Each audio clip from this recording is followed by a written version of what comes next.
गुमराह थोड़ा किया और किसने कहा कि 1100 ही आएंगे। हुड्डा साहब ना अब काफी डिप्रेशन में हैं और वो पूरी तरह से अखबारों को जो समाचार को पढ़ नहीं पाते हैं। देखो उन्होंने जो करना है वो कर लेंगे, उनकी पार्टी खत्म हो चुकी है। हरियाणा हम जीते कांग्रेस हारी, दिल्ली हम जीते कांग्रेस हारी, बिहार हम जीते कांग्रेस हारी, बीएमसी हम जीते कांग्रेस हारी, और आगे भी जहां जहां चुनाव होंगे वहां बीजेपी जीतेगी, भारतीय जनता पार्टी जीतेगी, क्योंकि नरेंद्र मोदी ने राजनीति की दिशा बदल दी है। पहले होती थी सिर्फ झूठे नारे देते थे, झूठे वादे करते थे, गरीबी खत्म कर देंगे, ये कर देंगे, तो अब नहीं, अब मोदी जी ने करके दिखाया। लोग अब मोदी जी पर विश्वास करते हैं। अब बंगाल आ रहा है, 100% बंगाल में भी भारतीय जनता पार्टी जीतेगी और जो सारी पार्टियां हारेंगी। सारी पार्टियों के हमने दफ्तर बंद करवा दिए, इनको कोई पूछने वाला नहीं है। और ये तो अब टुकड़े टुकड़े पार्टी है, गूंद लगा के जोड़ते रहो बैठ के। इतने तो ग्रुप बने हुए हैं, इतने टुकड़े बने हुए हैं।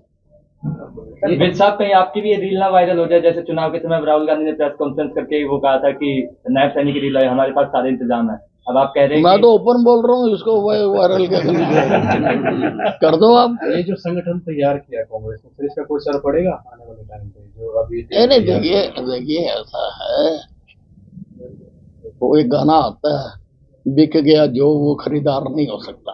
इनका काम खत्म हो गया, अब कुछ नहीं इनके पास।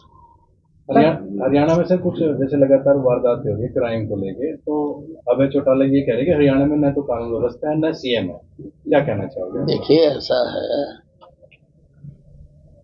लगभग 5000 एंटी सोशल एलिमेंट्स को जेलों के अंदर डाला गया है।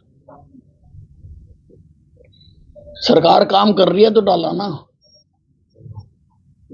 ऐसे तो नहीं पकड़ के किसी को डाला जा सकता, और काम कर रही है और पूरी तरह से नियंत्रण किया जा रहा है। और कहीं पर कोई अगर वारदात होती है तो हमारी पुलिस पहुंचती है, काम कर रही है। और डायल 112 जब मैं होम मिनिस्टर था हमने बनाई थी, और आजकल तो मिनट में 7-8 मिनट में डायल 112 पहुंच जाती है। विज साहब गाने के बड़े शौकीन है, अब हरियाणा में बदमाशी कल्चरों के गाने को बैन किया जा रहा है, ठीक है? मैं बदमाशी के तो नहीं गाता। नहीं, आप प्यार प्रेम के गाते हैं आप प्यार प्रेम के गाते हैं, लेकिन गाने बैन हो रहे हैं। वो जो बैन होने चाहिए वो हो रहे। आपके डिपार्टमेंट में सर नया क्या कुछ आ रहा है? रोडवेज की बात करें, क्या कुछ आगे देखने को मिलेगा? देखिए रोडवेज में हमारा जो इस वक्त ज्यादा ध्यान है, क्योंकि पोल्यूशन भी एक मुद्दा है, तो हम ज्यादा से ज्यादा ये जो नॉन पोल्यूटिंग व्हीकल्स हैं वो हम डालना चाहते हैं। जैसे इलेक्ट्रिक बसें हम बड़ी संख्या में यहाँ पर डालना चाहते हैं। और फिर अगर इलेक्ट्रिक बसें डाल रहे हैं, जब लोग इलेक्ट्रिक कारें ले रहे हैं, तो इलेक्ट्रिक चार्जिंग स्टेशन भी होने चाहिए। तो इसलिए हम इलेक्ट्रिक चार्जिंग स्टेशन भी बना रहे हैं। और ठीक है, पेट्रोल पंप वालों ने अपने वहाँ लगा दिया, लेकिन इसको तो गाड़ी को तो चार्ज होने में 1 घंटा लगता है या 2 घंटे लगते हैं, तो फैमिली वहाँ बैठ नहीं सकती है। तो हम कोशिश कर रहे हैं कि हाईवेज के ऊपर अच्छे चार्जिंग स्टेशन लग जाएं, जहाँ जहाँ पर हमें होगी। हमने ऑर्डर कर दिए हैं, तो उसकी सारी प्रपोजल बनाई जा रही है। सर, कल विधानसभा में विधायक विज ने भी ये सवाल उठाया था, पानीपत में जो इलेक्ट्रिक बस स्टैंड बनना है वो कब तक मिल जाएगा पानीपत वालों को, जो इलेक्ट्रिक बस स्टैंड चालू होना है? नहीं, चार्जिंग का हम बना रहे हैं, चार्जिंग का वो हमने अब ट्रांसपोर्ट को काम दे दिया है, वो ट्रांसपोर्ट डिपार्टमेंट उसको बना रहा है। सर, पार्टी को जो युवा राष्ट्र लगता है पहले से ज्यादा गति होती है। देखिए आजकल तो जेन जी का जमाना है, जेड जी का, जेड जी कहते हैं, आजकल तो जेन जी का जमाना है। और जो हमारे राष्ट्रीय अध्यक्ष हैं वो तो बुलेट ट्रेन चला दी है मोदी जी ने। लोग आज बुलेट ट्रेन पे जाना चाहते हैं, और वैसे ही हमने सारी पार्टियों को सब जगह सफाया कर दिया, क्योंकि लोग विकास चाहते हैं, विकास की राजनीति चाहते हैं लोग। और हमने विकास करके अनेकों, उसका अगर मैं डेटा बताने लगूं तो बहुत बड़ा डेटा हो जाएगा।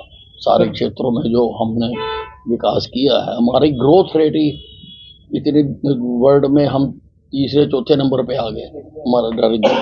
तो काम कर रहे हैं तो आ रहे हैं, तो इसलिए अब तो बीजेपी का ही झंडा चलेगा। सर भूपेंद्र सिंह हुड्डा ने सर लाडो लक्ष्मी योजना पर सवाल खड़े कर क्या कि करते हैं? उसमें 1100 रुपये आएंगे और उसके बाद गुमराह करिए जनता को सरकार, उस पर क्या करें?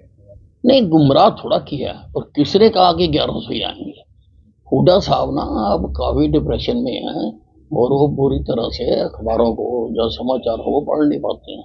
वो तो एक लोगों की मांग पर सरकार ने, ताकि गरीब आदमी के पास कोई बैंक बैलेंस भी होना चाहिए। परिवार में कई ऐसे आवश्यकताएं आती हैं जब बैंक बैलेंस की जरूरत पड़ती है।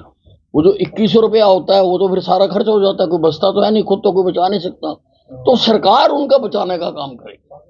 सबका जो है उनके नाम से पैसा जोड़ा जाएगा और 1100 कैश दे देंगे, 1000 हम जमा करते जाएंगे तो 3 साल 4 साल के बाद उनके हाथ में पकड़ा देंगे। पैसा होने का ही है तो 100 काम अपने सवारेंगे। गरीब आदमी के पास पैसा आ जाए 100 काम कर सकता है। सर दीपेंद्र हुड्डा जी का कहना जो बीजेपी पार्टी